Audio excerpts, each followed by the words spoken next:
Assalamu alaikum. Bizde тойго даярдык көрүлүп жатат. Кудай буйруса, эртең бул үйгө келин келет.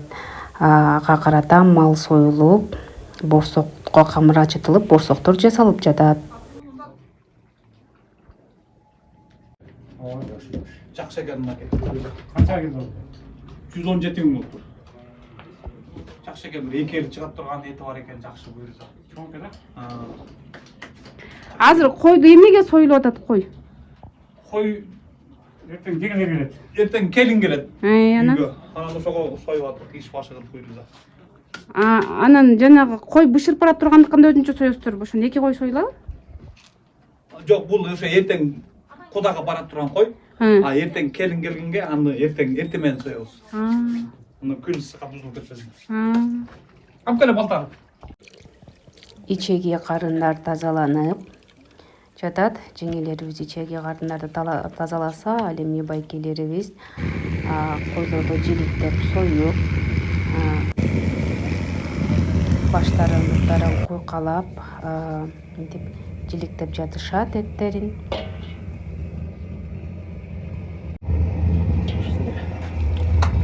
Бул этте бышат да. Оңойлук болот. Той болуп деп төртөн бүйүк атабыз эртең шерге билешет. Корого, Корого билешет да. Корого билешет. Той isteymiz. Ondan var mı dedim tanıştılar. Geldim de törtön olmayız.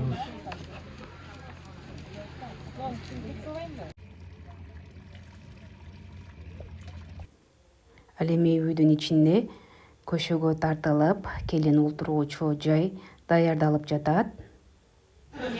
Деме эт жалаңа эттер салып, мага ичеги баштары салабыз эртең. Бул кичинекей казанга, Кудага бара турган этти ошого салып. Бул бүгүн жейлет, 5 бармак. Бүгүн туугандар менен. Эртең кудага бара тургандар. Кудалыкка алып барыла турган койдун эти бышырылып баштады, казанга түштү, чыктары алынып, мынтип бышуунун үстүндө.